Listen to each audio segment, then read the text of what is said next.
So, my name is Abhinav Agarwal and I will be your MC for the next, for these two book launch events. So, with that, let's get started. So, it gives me great pleasure to welcome all of you here for this book launch event, and we have two book launches today. The first one is 2611 Unforgiven by Lieutenant Colonel Manish Jetli, who we have here. And the second one is Operation Jawhar, a love story by Professor Abhishek Banerjee. So, what I will do is I will read out a few introductions about the Indica Academy and the Indic Book Club, just to give you a sense of what is it that we do and how you can be a part of it and contribute to it. So, Indica Academy is a platform for public intellectuals to discover their potential, transform them as thought leaders, and to nurture them to become social entrepreneurs. Indica Academy incubates, invests, and assists social enterprises which deliver a product, service, or an experience that is based on Indic thought. Its work spans scholarships and grants, courses and programs, networks and platforms, and you can visit their website at indicacademy.org or follow them on Twitter at Indic Academy. And the Center for Indic Writers and the Indic Book Club seeks to identify, encourage, and promote and grow authors writing about India and the world, for India and the world. And we are invested in the journey of these writers and work with them through various stages, right from if they have an idea all the way to helping them conceptualize and bring it to market. Okay, and you can follow us at our website, which is www.indicbookclub.com, or follow us on Twitter at Indic Book Club. So with that, let us start with Lieutenant Colonel Manish Jetli. So he retired from the Indian Army and he served as a Lieutenant Colonel and he was with the Army for more than 20 years. Most of it was spent in Jammu and Kashmir, not for tourism, mind you. He also in 1995 served in the Siachen Glacier, and he has seen action against our dear neighbors Pakistan and Uri, Akhnur and the Gurez sectors, and during the Kargil War, he was deployed in Baramulla, and he was also seen in action against the Chinese in the Ladakh Scouts. He has also served in Rajasthan, Punjab, and has had a stint at the Army headquarters as well. And he retired from the Army about 7 years ago in January 2012. After that, he went and also he's an alumnus of the Indian Institute of Management at Ahmedabad. And he worked in the corporate sector for a few years till he took a full-time retirement to pursue his passion for writing. His first book that came out a couple of years ago was centered around that infamous episode at the Jawaharlal Nehru University, for which people like us every year contribute hundreds of crores of rupees so that they can pursue their noble endeavors there. The book was titled Oh My God, and his latest book that we are very excited to launch is 2611 Unforgiven. It's a work of fiction based on the very real and tragic events of 2611 2008. So, with that, I would like to invite Lieutenant Colonel Manish Jetli.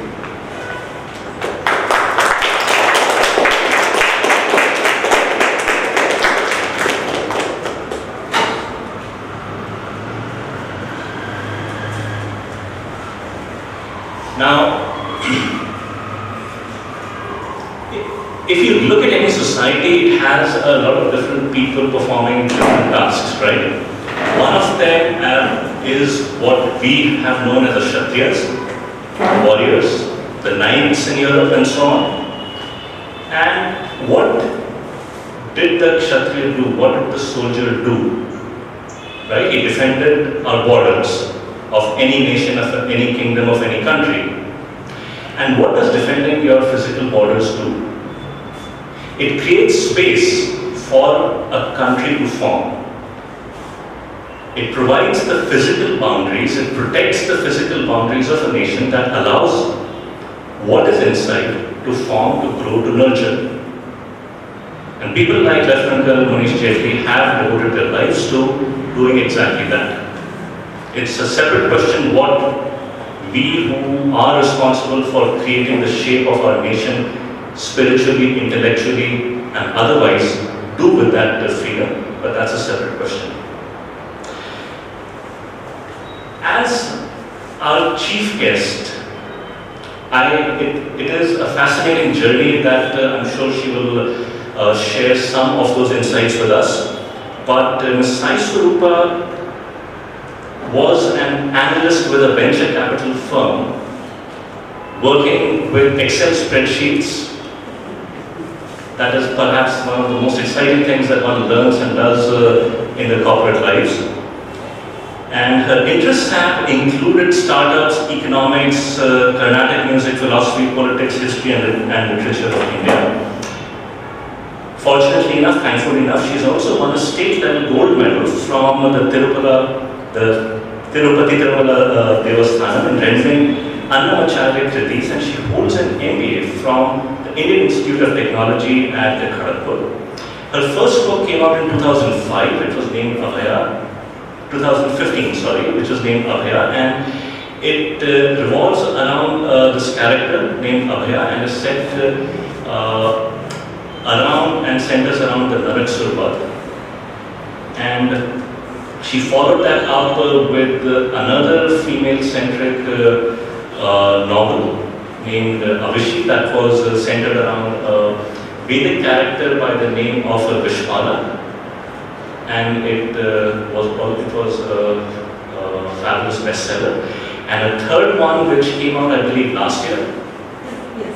2018, since we are in that year, 2018, is named Mori, and I think within 24 hours of its release it had climbed up to the #1 bestseller list in its categories for some time, at least outselling even the likes of Amish Tripathi and others. So, no mean achievement. And just to put it in perspective, her first book, Abhaya, was self-published through Amazon's Kindle direct publishing platform. And as she has mentioned in one of her interviews, it took several months for it to sell about 1,000 copies via Kindle, but her first book reached that milestone in a matter of days. So, truly, fabulous achievement. And her book Avishi is, I'm so happy to have read and to share with you, as if you've not already read, is that it's been acquired by a studio and the work is in progress to bring that story to the big screen. And it was called out by First Post as one of the 5 trends that shaped Hindi cinema in 2018. So with that, I'd like to invite Sai to stay.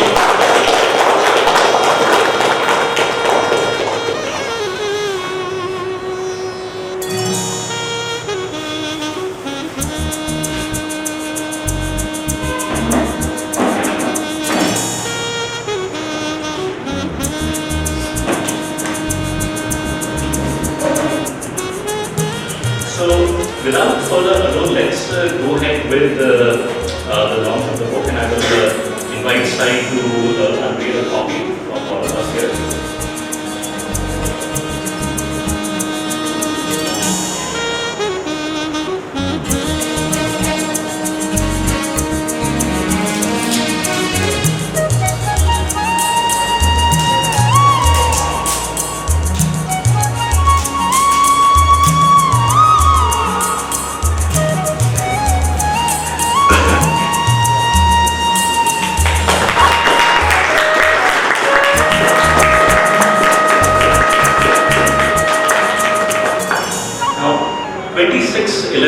Remains a very painful and an open wound on the Indian national psyche. As you know, terrorists who were trained and financed and supported by our friendly neighbors sent in terrorists, how many? 8, 9, or 10 terrorists were sent to India's financial capital where for a period of 48 hours they ran amok in the city, killing more than 150 people. And bad as it was, what is even more tragic is that 10 years after that event, we still do not have closure. The people who supported them, all but one terrorist were killed by the Indian police forces during that raid, and the one lone surviving terrorist, thanks to the incredible bravery of Tukaram Ongle, who laid his life down but managed to capture that lone terrorist, did foil a lot of other plans that had probably been hatched around that terrorist event.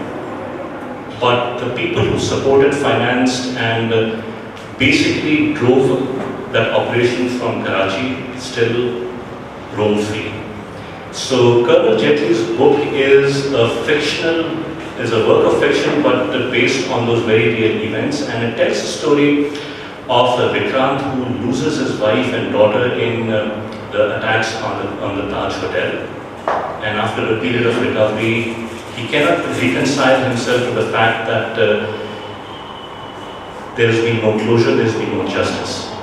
And slowly but surely, what and how he leads up to coming up with this plan and devising a plan and putting it into action is one riveting, gripping story. I do wish we did not have to call it a work of fiction, but it is what it is. So with that, I'd like to invite Colonel Jetli to please say a few words about the book, about his motivations as to what led him to write it, and what should be the reader take away from that wonderful book. Thank you, Abhinav. First of all, thank you, Indica Academy. Thank you, Sai. Thank you for coming and doing the honors. Absolute pleasure. Thank you so much. Thank you, Shashi. Very thanks. Thank you, Indica Academy. It's fantastic. And the kind of work Indica Academy is doing is incredible. And those of you who are not, who are unfamiliar, Abhinav has given a little bit about it. You might like to check it out on Facebook, Twitter, etc. So it will be an eye-opener, and you will be intellectually richer if you interact with Indica Academy. Right, the book 2611 Unforgiven. Well, it's about the attacks in 2008, Mumbai. Now it's like Bangalore. There's also a city of dreams. People come from all over the place to Bangalore, to Mumbai, with dreams in their eyes, and they want to fulfill their dreams, and many of them succeed. And the locals, as well as these people from outside who come to Mumbai, they've made Mumbai a place which has an identity of its own, and this identity actually is not just in India itself, but throughout the world. But sometimes this identity becomes a problem, becomes the issue itself. The enemies of the country believe that if they hurt this identity, they can hurt the nation, which is right. If they hurt Mumbai, it reflects very poorly on the nation, it harms the nation. The political capital of the country may be in Delhi, but Mumbai is the financial capital of the country.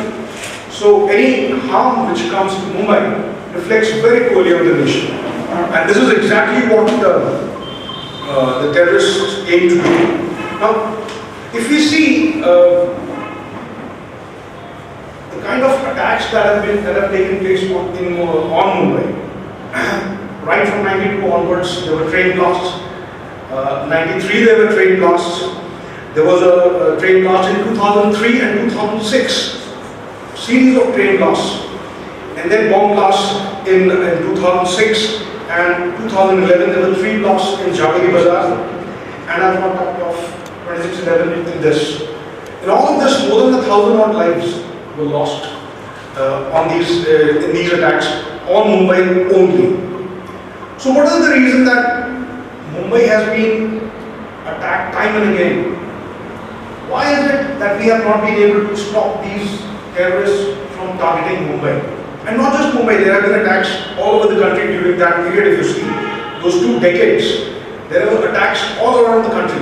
So what is the prime reason why we were not able to stop these people from targeting our innocent citizens? And the most important reason is that Hindi में जिसे कहते हैं कि मुंह तोड़ करारा जवाब हमने उन आतंकवादियों को नहीं दिया. That is the only reason why these terrorists felt that they could attack us, kill our innocent citizens, and get away with it. Yes, we have got some people, some individual foot soldiers we have got, but they don't mean anything at all, because the actual planners, the actual people who are plotting against the nation are sitting comfortably in Mumbai, they are comfortably in Pakistan. Be it Hafiz Singh, be it Dawood Ibrahim, be it Zakir Rahman Naqvi or Tiger Memon. All these people are sitting comfortably in Pakistan and plotting against us.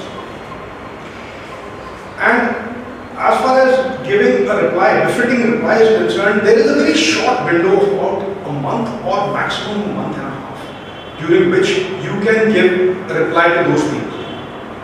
And I don't mean individuals in this, I mean the nation as such. It's only 1.5 months. Like for example, when 9/11 happened, within 3 weeks, operations against Taliban in Afghanistan were launched by America. When Uri attacks happened, we launched our surgical strikes within 2 weeks of those surgical strikes. Now that is a befitting reply. After this period is over, you can only seek justice for those people and for the next of kin. But unfortunately, even after 10 years now, it's 2019 now, even after more than 10 years, those people, the next of kin, have not been given justice. And what to talk of justice? Now, if you read the newspapers during the 10th anniversary, they were talking of forgiveness, moving on, and stuff like that. In Mumbai also, on 26/11/2018, a program was held, and the main theme was forgiveness, moving on. Now, at what level are we talking about? At what level are we talking about forgiveness and moving on? Are we talking about this at an individual level, or are we talking about this at the national level? Because if it is at an individual level, one can understand that yes, somebody who is a Mumbaiker or somebody who has lost his loved one in 2008 now feels that it has been a long time. 10 years is a pretty long time, and it is fair that that person say that okay, now let's move on with life. We can't keep getting stuck in the past. But as a nation, can we say, forgive it, forget it, move on, koi baat nahi, chalta hai, ho gaya. Can we do that as a nation? Well, I don't think so. As a Fauji, I don't think we can ever say that we can just move on. And just, I mean, अगर हम दिल पे पत्थर रखकर कि एक बार अगर हमने ये कह दिया कि चलो, okay, move, forget. What will those guys sitting in Pakistan think? They will say that these are cowards. These people are weaklings. They need to be attacked again and again till such time they are obliterated. And that's exactly what they are planning. Let's have no doubt about it. Those Hafiz Saeed and Zakir Rahman Naqvi and Tiger Memon and Dawood Ibrahim, they are planning destruction of India. Let us have no doubt about it. And forgiveness या माफी उन लोगों को दी जाती है जिसने हाथ जोड़ करके माफी मांगी हो कि हाँ भाई हमसे गलती हो गई, आगे से हम नहीं करेंगे. Has Hafiz Saeed or any of those guys asked for forgiveness? Has Pakistan asked for forgiveness? So what forgiveness and moving on are we talking about? And Ajmal Kasab ने माफी मांगी थी. He asked for forgiveness. We didn't forgive him though, and rightly so. After killing more than 150 people and injuring many hundred more, माफी मांगना और माफी देना दोनों, it has no meaning. कोई बिल्कुल बेमानी होता है. So, and in any case, Kasab had come here to die. He was supposed to have died. That's what the perpetrators of 26/11 wanted, कि Kasab जिंदा ना पकड़ा जाए. And And that is where, as Abhinav pointed out, Constable Tukaram Omble, and it's very heartening to note that Constable Tukaram Omble was an ex-Fauji. Yeah. So it is, had it not been for him, the entire planning or entire thing to blame it on RSS, that would have succeeded. They would not have, in the end, they would have found out that yes, they are all from Pakistan. But the initial blame, that would have been exploited for reasons we all know very well. And when this man was hanged, when Ajmal Kasab was hanged, I don't know about you guys, but मुझे मेरे दिल को एक सुकून मिला, अच्छा लगा कि इतने बुरे कर्म की सजा उसको ऐसे आदमी को मिली.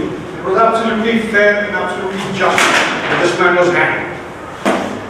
But there are people for whom who have lost their loved ones, they still want justice. There are people who have not moved on. And that's exactly the reason why I wrote this book. Because as a Fauji, I believe that there has to be a closure to the wounds. There has to be a closure to 2611, which till date has not happened. And this is my attempt to find that closure for those loved ones, for those who lost their loved ones in these attacks. And it is a story, like Abhinav mentioned, there's a story about a person who loses his wife and daughter in these attacks, and then he's looking for closure, but that doesn't happen. So what does he do? This is basically that story. Now I'll read out a few lines. Now, in this he's trying to understand as to what exactly is the problem. Why are we getting attacked over and over again? And he's talking to someone who is a general in the army. So he asks, Uncle, is Kashmir so important to us that we keep sacrificing our people over and over again for it? Now many of us believe that Kashmir is the most important issue between India and Pakistan. Is Kashmir so important to us that we keep sacrificing our people over and over again for it? Gen Prabhakar was surprised. Uncle, we must have lost thousands of lives since 1947 because of it, haven't we? The general nodded. I can understand why you're saying this, but that's not the solution to the problem. That's not what proud nations do. They don't give territory away just because someone is asking for it. Vikrant remained silent. Moreover, do you think there will be peace between India and Pakistan even if we give Kashmir to them? Vikrant was listening intently. No, my boy, there won't be any peace between us even after that. Pakistan will then get more and more and will start asking for something else. You see, their whole aim is to hoist their flag on the Red Fort in Delhi. You need to understand this important fact. This is true. They call it Ghazwa-e-Hind. And let us not be fooled by all their peace overtures or what they keep trying to do, like the Kartarpur corridor, which they tried, kind of said that we want peace with India. But actually it is not. Vikrant was surprised. It seemed like a far-fetched idea. If we do not want to give Kashmir to them, then why haven't we solved this problem in the last so many years? We have fought 4 wars with them, and yet we have not been able to resolve this issue. This doesn't show our forces in a very good light, does it? Vicky, for your information, we have not fought a single war with Pakistan for Kashmir. We have not fought a single war with Pakistan for Kashmir. Vikrant was surprised. What? What are you saying? I don't get it. It's true that we have fought 4 wars with Pakistan, but we've been only reacting to Pakistan's actions. Except for 1971, each war happened only because of Pakistan Army's intrusion into our territory. Even in 1971, the first shot was fired by them. Each time we retaliated to push them back. Every war has been initiated by them. What do you mean, Uncle?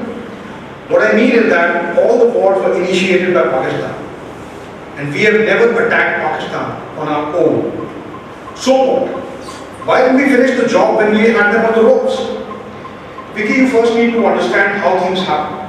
Like I said, in 1947, 65 and 1999, that is Kargil, it was Pakistan who started the war. They were well prepared, and as a result, they initially gained some ground in each case. But then we struck back swiftly and countered their move. Not only did we recover lost ground, we even made some gains. In all these wars, we could have defeated Pakistan comprehensively. But unfortunately, each time, as we started making gains, our political leaders accepted a ceasefire. They don't understand that wars should not be stopped, but allowed to come to their logical end. Sometimes you need the war to run its course. By stopping it in the middle, you only prolong the pain. Had our leaders not agreed on those ceasefires, the Kashmir problem would have been solved a long time ago. Vikrant here agreed with the general. Wars need to be ended, not just stopped. Think about it. There's a major difference between the two, between stopping the war and ending the war. Think about it, Vicky. If United Nations was around during the Second World War, they would have surely stopped the war in the middle. This would have allowed Hitler to remain in power for many more years, and God only knows how many more people he would have gone on to kill. The general said, I understand your point, uncle, but then why did our leader accept the ceasefire? The general took a deep breath. That was mainly because of the pressure of the bigger powers of the world. Every time they started losing, Pakistan would beg the US, China, or even Russia to intervene and somehow stop the war. That's their trick. They start every war, and then when they start losing, they start whining and crying for help. In fact, the Pakistani forces have never won any war for their country, but they still don't accept defeat. They have never won any war till date. But what about 1971, uncle? We had them at our mercy. Why didn't we finish the job then? After we had won the war in Bangladesh and had more than 90,000 Pakistani prisoners of war, why didn't we force them to vacate Kashmir before we returned those prisoners? Asked Vikrant. A logical question. That's a very good question, Vicky. Unfortunately, it can only be answered by Indira Gandhi. And she is no longer around to do that. Maybe there were international pressure on her to honor the protocols of the Geneva Convention. We don't really know. Isn't it ironical that we finished the war on our eastern border for the benefit of Bangladeshis, but we didn't do it for ourselves on the western border? You're right, Vicky, it's ironical as well as sad. You see, the army won the war, but Indira Gandhi lost it in Shimla on the day. So what now, uncle? What is the way forward? You've just said it. We need to finish the war on our western front. We need to defeat them comprehensively. There's no other way. I'll stop over here. I'll leave the rest of it for you to find out by reading the book. Thank you so much. Thank you, Abhinav. Thank you.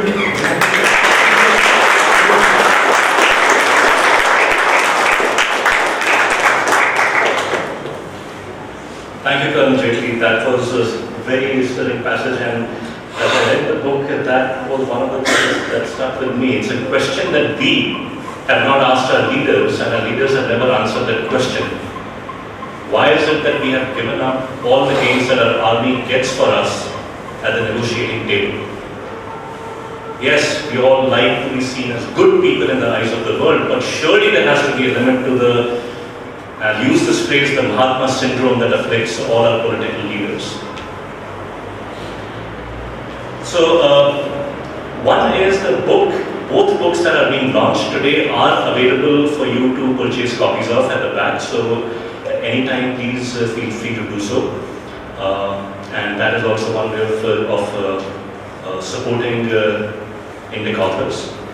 The second is, I will.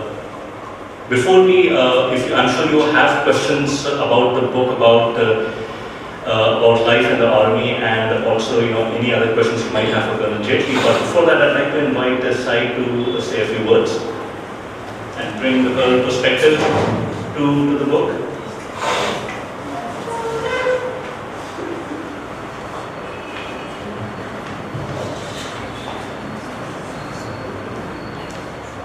Namaste, Jai Shri Ram. Jai Shri Ram. Jai Shri Ram. It feels surreal and it's still to sink into me what's happening today. I still remember, Manishji, when the war at Kargil was on. I was in high school. My best friend here will remember. We were organizing marches, prayer meets, and a lot of such congregations to pray for the success of our soldiers, our army at the borders, and I still remember that vividly, and now it feels so surreal, and it's my total privilege to inaugurate a book written by a man who has fought in that war. It will take time to sink into me. And I had interesting encounter with a gentleman from the army who taught me what passion and commitment is. This was during the time, during my Kharagpur days when I was studying MBA. I started talking to this person. It was in some fest, we were waiting for some concert to begin, and I started talking to this person in the army. We started talking, then he's like, he came to this, what are your interests? I said, I read, and what are the books that you read? Mahabharata came like the first thing out of my mouth. Oh, interesting, I don't meet many people who read Mahabharata. I said, no, that's my passion. I was like, are you sure? Yes, because I thought, reading Amachitra Katha, Rajaji, Kamla Subramaniam and parts of K.M. Ganguly counted for passion at that time. No, I think it's your hobby, but it's not your passion. How can you say that? Because for me, it's like people from Mahabharata are like my extended family, and someone saying that's not my passion is something. If it was really your passion, you would not sit here talking to me. You would have made yourself invisible in some corner of this auditorium, and you would be reading whatever you find on Mahabharata. Whatever, 5 minutes, 10 minutes, you would not give excuse of academics, you would not give excuse of family, you would not give excuse of job, but you would be staying true to your passion. That is passion. Then I realized that is the passion and commitment of the Indian Defence Forces, and that is the reason that is keeping us safe all this while. And that same amount of passion and commitment I encountered when I was reading passages from 2611 Unforgiven. So please buy and read and leave reviews on the book. Please recommend it to your like-minded and unlike-minded friends. It's a privilege that's made possible because of Indica Academy. I'm very thankful to Indica Academy. I urge you all to follow on Indica Academy on Twitter, Facebook. Indian Book Club is Indian Goodreads, right? Actually Goodreads. So please make your reading list, popularize it, because reading and spreading the narrative of what actually represents India is something we all need to contribute. It's not to support Indica Academy or support Indian Book Club as such, but it is to support Indian civilization. It is to support what our ancestors have stood for. It is to support what our children will cling on to tomorrow. So please read, please be a part of this building of narrative.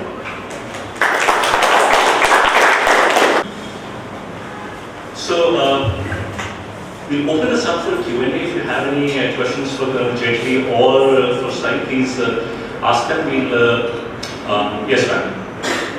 You mentioned either inappropriate retaliation or delayed retaliation that have a meaning. So that is clearly a frustration for the army. But given the fact that structurally the army is under the political system, how do you think the political system will be more sensitive to the army and not stop rather than end wars? See, I believe that of late these things are being. I'll narrate an incident. I didn't say it then. After 2008, when this incident happened, about 10 days after that time I was posted in the army headquarters, and for some work. Thank you. And for some work I had to. I was in Amsterdam for some work, and I was checking into the hotel, and I gave the passport. There was an old couple, one old lady and the husband. They checked in after me, and when they asked profession, etc., I said Indian Army, and probably they must have heard about it. While we were in the lift, that old lady, she probably did not understand too much of English, but she still said, "What did you do?" And 26/11 had happened just a few days back. "What did you do about 26/11 attack on Mumbai?" I didn't have an answer. And she said, "Cowards." One old lady whom I had never met said "cowards" to me on my face. And I went into my room and I cried. Because that's exactly what it made us look like. We have taken our softness or our good nature or good-heartedness to a level where people actually make fun of you, they laugh at you.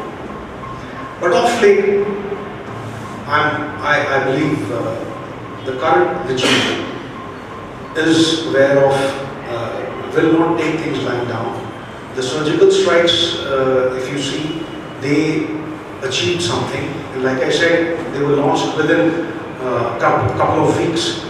And if you see how many terrorist attacks have taken place in this country in the last few years, and especially after the surgical strikes.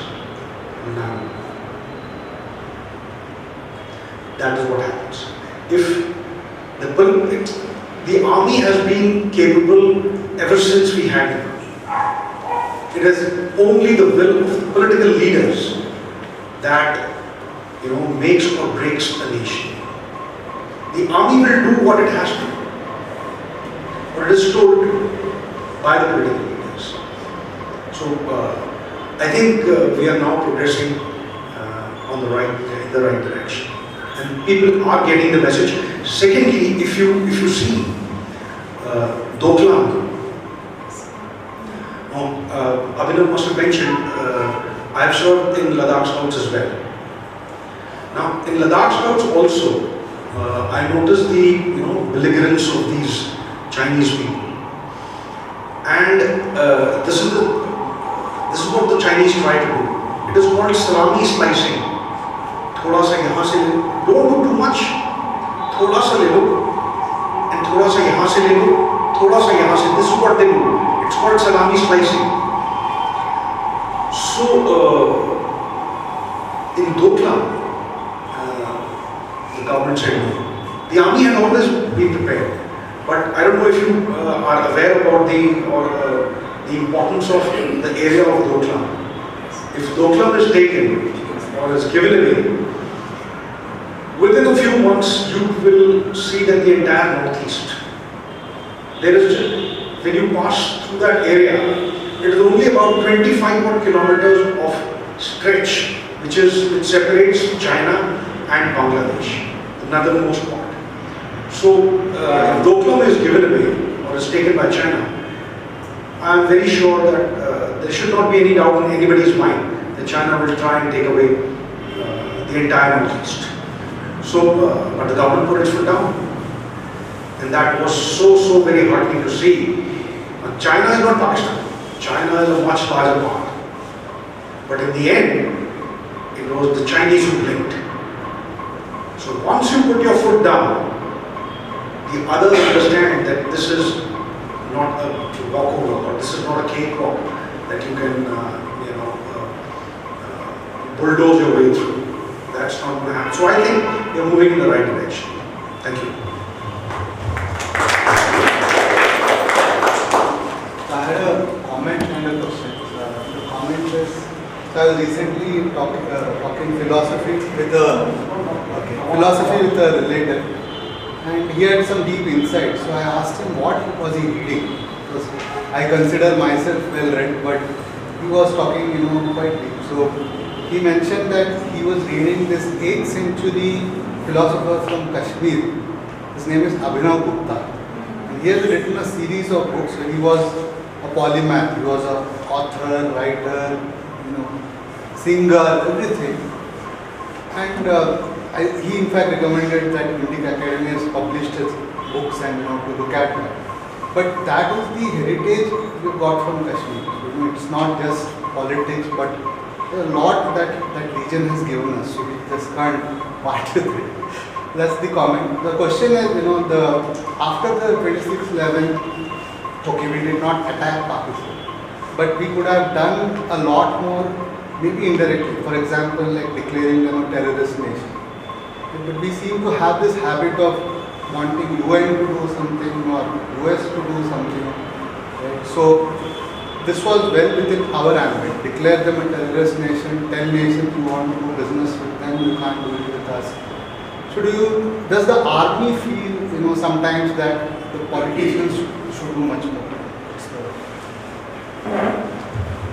Well, like I said, the army and the forces as such are, they work under the political leadership. And that's the way it should be. It should always be that way. But yes, after 26/11, apart from carrying out something like a surgical strike, there are a lot more things which can be done.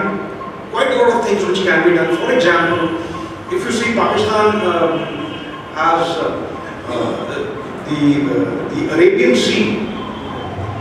If we cut off Arabian Sea, we just do a little bit of it, and Pakistan will be on its knees. They are no match for our Navy. Our Navy is about 10 times stronger than Pakistan's Navy. Pakistan does not have an aircraft carrier. We have one, the second one is under construction, and there's a third one in the planning. Our submarines, everything, we are 10 times stronger than Pakistan. So that is one thing which you can do. Another thing which you can do is Indus Water Treaty. Okay? Indus Water Treaty, about 80% of water from the Indus River goes to Pakistan, which is the lifeline of Pakistan's Punjab. 80% of water is given to them, and we don't take it. We take very little of it. Why did it happen? And in all these wars, we didn't abrogate, we didn't touch the Indus Water Treaty even once. But that is something which when you have to do something, तो करना है, करो तो ठीक से करो, नहीं तो मत करो. We are at war and we still didn't, फिर भी हम Indus पूरा पानी दिए जा रहे हैं. Why? And so this is something which is third example I would give you. Place one brigade in Iran. Iran is our friend, and now we have something in Chabahar. We have Chabahar and Pakistan. They're just about 50 odd kilometers. The border is just about 50 odd kilometers from Chabahar in Iran. Place a brigade there. Many things can be done. So this is for the political leadership. I'm sure that the army, the forces, they know what can be done, but it is up to the political leadership to take a stand. One very something different, but our soft-heartedness or our lack of decisiveness, I would say. In 1962 war, we lost that war for various reasons. We didn't prepare. Nehru didn't let us prepare. You would be surprised to know Nehru did not allow Air Force to be used against the Chinese. We are at war. And Nehru stopped the Air Force from being used against the Chinese. What more? और क्या चाहिए आपका युद्ध छिड़ा हुआ है? We had a very huge advantage as far as Air Force is concerned, in the sense that at that time China did not have the capability to, they did not have air bases in Tibet. So their Air Force, the planes had to take off much further south, a few thousand kilometers away, and they did not have that range that they could take off from that area and attack in Nefa and in northeast or even in Aksai Chin. They couldn't have done that. They didn't have that capability at that time. We had. Our bases in northeast as well as in Bengal, our Air Force would have taken off, and our air chiefs was requesting, was pleading actually कि मुझे जाने दो. Nehru did not allow. Why? उन्होंने तो aircraft use नहीं किया. आप क्यों यूज कर रहे हैं? आपको क्या चाहिए? Can you imagine? You are at war. वो करेगा जो उसके बस में है. आप वो करो जो आपके बस में है. And as a result, we lost.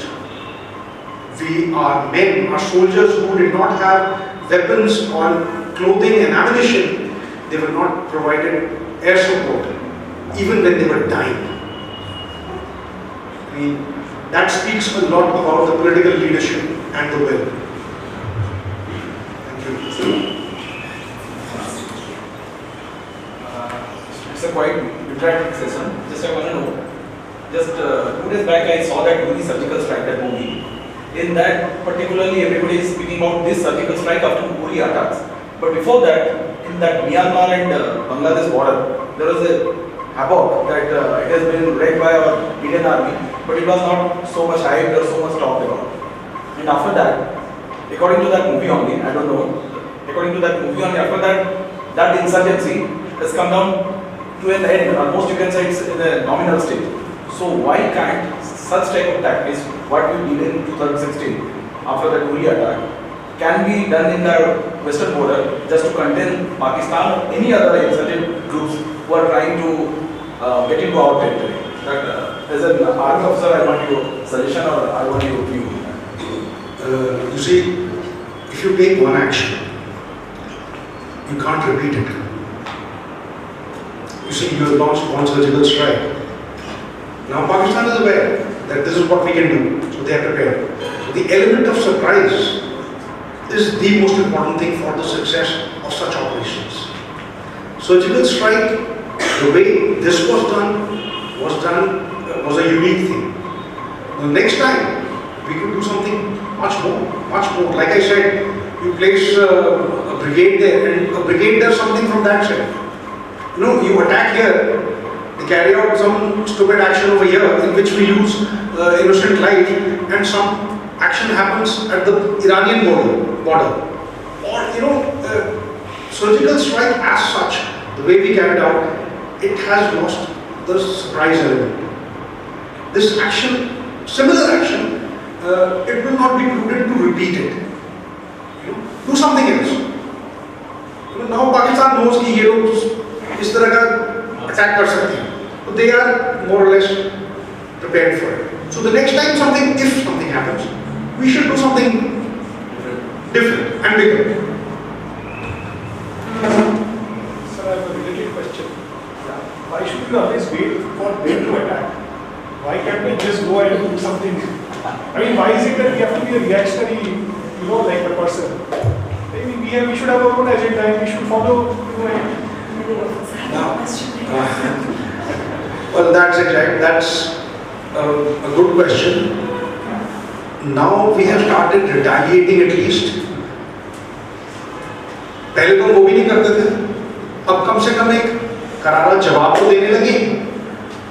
Now, after a point of time, a situation will come, like I read out from the book, we have to complete that war. If you think that Pakistan के साथ आपकी दोस्ती हो जाएगी, that is not going to happen. And to complete that war, it may have to be initiated by us. Okay, I think as far as terrorist attacks are concerned, Pakistan has got a lesson. One can never be sure, but I believe that they will, given the condition that they are in, they are, financially also they are very badly off. So at this point of time, they will not try anything stupid. And, we also might like to just see Pakistan going down the drain. There might be a jihadi implosion inside Pakistan. There might be an economic implosion. Chinese are being killed every day. Today also there's another Chinese has been killed in Pakistan. So one doesn't know. Or it might just happen that one economic implosion will lead to the jihadi implosion. Because of economic reasons, the jihadis will something or the other. They have got their lesson. They are learning their lesson the hard way. And at this point of time, to say कि हम जाकर के वो करेंगे, but I think थोड़ा सा we need to be a little more careful and let Pakistan go down the drain itself. And when it is doing that, that would be the time we go and do what we have to, take back the area that isn't there. Sure. I want to go back to something you mentioned, that we are soft-hearted. In a general sense, I agree with you. But I want to move away for a minute, away from military, and recognize that there are forces within this country which we are battling against. I'll give you 3 instances, which I'm often surprised when I mention this, that a lot of people don't know. Security Council, it was first offered to India, not to China. It was Nehru who said, give it to our bigger brother, China. Number 1. Number 2, Indira Gandhi's time. Lee Kuan Yew gave the founding membership of the ASEAN to India. Again, we turn it down. And now we go with the begging bowl to say East Asia, East Asia, East Asia. So, what I'm trying to say is, in none of these cases the military is involved. But what we are battling against, and that is what I like Abhishek's blogs all about, it's the recognition of the fact that we are battling a force within the country. And we cannot win anything outside unless we recognize that. And these forces are really entrenched. They are like an octopus. They're everywhere.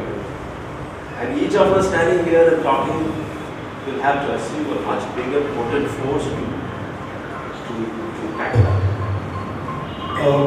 Actually, I completely agree with you that there are inherent internal forces which are inimical to the interests of this country who do not want to see us progressing. And the last book that I wrote was on JNU, infamous JNU incident. I mean, I've talked about it.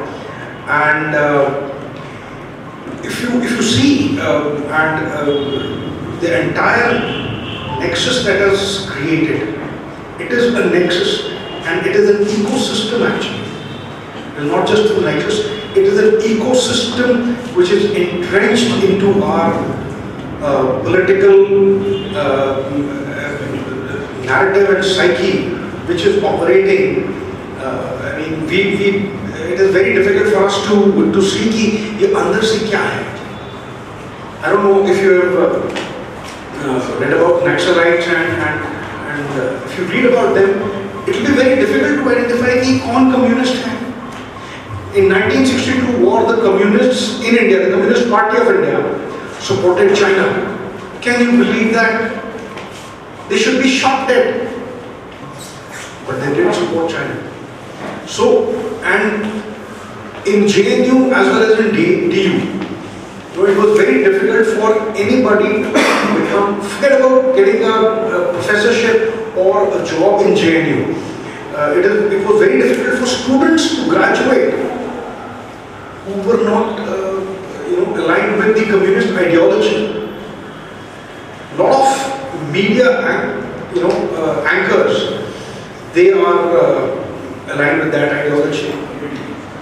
I don't have to name anyone, but if you see the news, you will find out who is the one who is sympathetic to people like Kanhaiya Kumar and this guy was there. How can anybody say Bharat tere tukde honge and get away with it and call to the media, news channels and studios and interviews लिए जा रहे हैं उसके can you imagine that but the ecosystem will slowly and slowly, things are changing slowly. Arnab Goswami was the one who was the first one to challenge this ecosystem. He didn't realize it at that point of time what he was doing, but he did it inadvertently because he questioned these guys that how can you say Bharat Tere Tukde Honge at that when this incident happened. And it was that moment which was a reality check for a couple of television channels. Couple of television channels, not all. Many of them still remain aligned with the left, and they blow things out of the ocean. But it's a battle which we have to fight, and somehow I believe that we will. There's no problem. Thank you.